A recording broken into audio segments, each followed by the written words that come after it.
Esports has been growing exponentially for a long time. People have been playing video games for decades. Ever since our board advisor Nolan Bushnell first created the video game in 1973, it has become a phenomenon.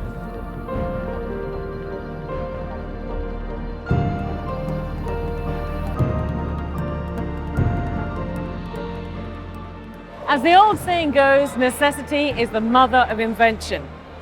Where many have buckled under the uncertainty of the last couple of years, others have gone on to ride the wave into new and digital horizons. If Malta Week 2021 reveals anything, it's the fact that the future belongs to the brave and the bold, willing to innovate.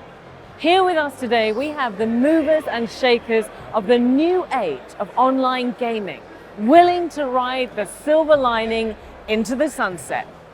And as for all things in gaming, there had to be a visionary that came up with a new idea.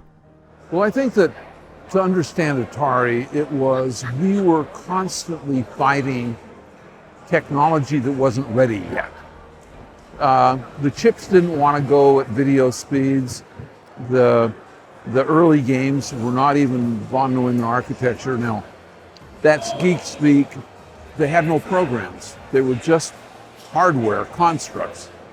And so we were up against the issue of not what did we want to do, what was it possible to do? And that was where I think we did a really good job of pushing the envelope right up to the edge. Casinos have been evolving for a while, but a sense of urgency fell on the industry during the pandemic. In the beginning, you basically had a completely new form of media, such as the internet. The casinos and the land-based operators knew that this potential was out there, but it was still the Wild West. There was really no safety barriers, no structure on how to design things, and like that. We still had ugly websites that literally said nothing and all the rest. And what happened was most of these companies saw the potential of what could be built from their already established businesses. So, like most smart investors, Gaming One wanted to analyze what was going to be done. And by 2011, they were already lobbying for the regulations to allow these online casinos to exist. And they were one of the first ones to push into that market to basically work as a type of unification between the land-based product and the online product. Now, at that time, probably land was much more popular than online because of accessibility and everything else. But now in our world, the online presence is much more heavier and lucrative. But we don't want to forget the land-based because it almost works like an anchor to hold us down to what we originally started. And online is basically the wave of the future, and it's a boat on a harbor going around in a big circle.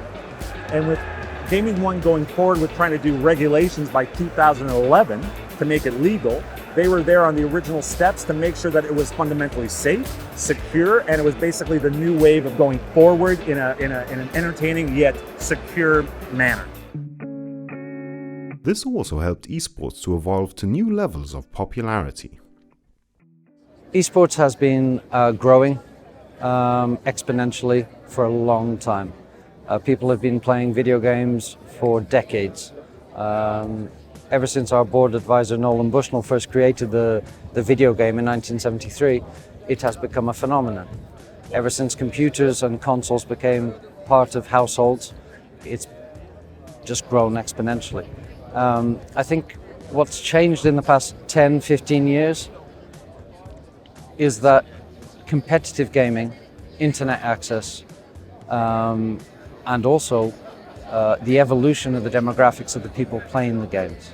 I've been in gaming for 20 years, and 10 years ago people in iGaming looked at esports and said, well, that's really 14-year-olds playing computer games in their rooms. Perhaps that was true 10 years ago, but those 14-year-olds now have jobs. They're still into video gaming. I'm 44, I'm probably a dinosaur in terms of video gaming, but I still play video games when I can, when my job allows me to, and when my children allow me to. Not as often as I'd like. But the total addressable market of people watching esports, playing video games, and how they consume that media, they consume that sport of their choice, is what's driven the growth. They don't need pay-per-view to watch their sport of choice. They just open their laptops, open their phones, and consume it on Twitch and other platforms. And that's what's driven the rise in it. For some, the pandemic was the perfect opportunity to grow. Well, for us, it's the aspect of if we know automatically that our customer base or the players that are online seem to enjoy a specific type of game. Once COVID came out, which actually worked in our favor, what I realized as well is that the games now started to step away from just automatically slots and table games. We now have games that actually push it a little, push the gambling element a little more differently without necessarily having to have real spin in front of your face.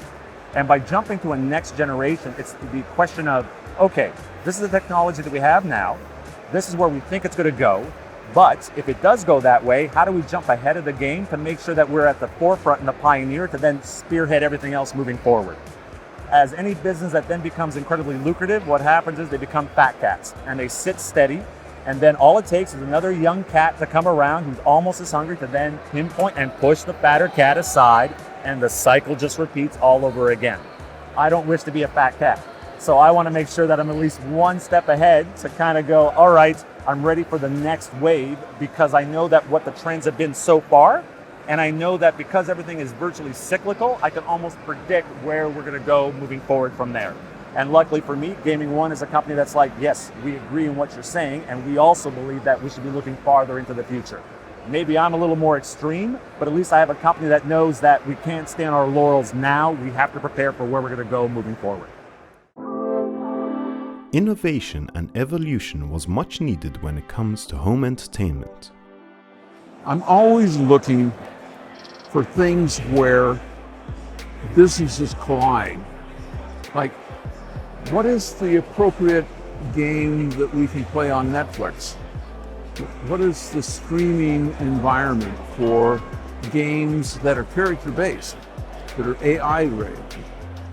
How do we merge the technology of gameplay into education? We know that games are very, very instructive, and they're very immersive. There's no such thing as attention deficit disorder in gameplay. So right now, I want to use the game technology to make the world a better place. The rise in esports didn't lack controversy, such as the idea of loot boxes. Loot boxes are a controversial topic, and should be regulated. In my opinion, should be regulated strictly. I think there's got to be a clear line between adults playing video games and adults watching and betting on competitive esports, and trying to attract minors to spend money within video games. Two very different topics. But loot boxes should be regulated, as so should wagering on esports is. But how can one plan for the future of online games? For me, myself, there's two ways I usually start. One, there's either the math model that's given to us by the mathematician, that we either say, hey, that seems to play all right in a simulation. So a simulation is very dry and doesn't have much organic feel to it. And then there's the attitude of, nope, I'm going to do it by the creation of a theme or a story. Cleopatra, Egypt, blah, blah. What we then do, no matter which one comes first, we combine the two together. And much like when you take a watch apart, you do it piece by piece. Each component that's basically going into this game, in my mind, is literally a watch that's been separated. And then the idea is to put it all back together in its proper order to then go, we now have a complete watch again that's now ticking strongly. Every generation move forward, the watch may get bigger or the pieces may get more elaborate, but the rules don't change. It comes down to what are we making, and make sure that every element that's in the game is focused onto the theme, which then overall is still backing up the math. No matter how you want to work these games, the math is still the king. If the game feels good, even with bad graphics, it's going to do well. But if a game does well, a game feels good, and you have incredible graphics, you now have something that's not just enjoyable, it's memorable. And for me, I don't like the terminology of making games, I craft them. So for me, I don't sit there and go, hey, what's the topic of the day? Sharks, okay, and we'll make a game. If they say sharks, I'll go, what type of sharks? What are we looking at? Is it hammerheads? Is it this? And just those few couple of questions will then allow me to calculate what type of game I'm going to be moving forward with. And that's normally how the whole process starts. Is this popularity of esports going to decline once we get out of the pandemic? There's this myth that esports had a meteoric rise during the COVID-19 lockdown because everyone was home. It's a myth. I think that rise was going to happen anyway. I really do. Did more people bet on esports because football, there weren't any football games? Perhaps. That was a factor in it. But I think on the whole, if you look at the esports growth curve, COVID-19's helped, but viewership has not diminished since COVID-19 has kind of eased off.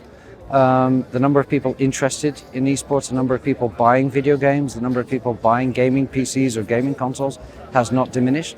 So that growth curve is still growing. It's not a hockey stick growth curve. And what shall we expect of the future? For me, because of my background that I mentioned of me doing console gaming, I remember right now a popular game for esports is Counter-Strike Go. I started playing when it was Counter-Strike. So I saw the evolution of how these games actually evolved.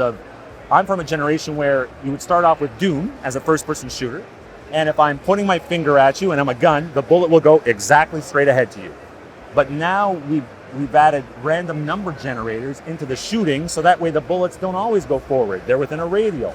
And then from the radial, they started getting bigger, and more elements of chance started being put into the game to allow for a much more realistic feel.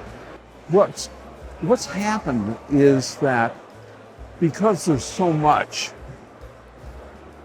finding a niche is more difficult. And also the game business has devolved into game businesses.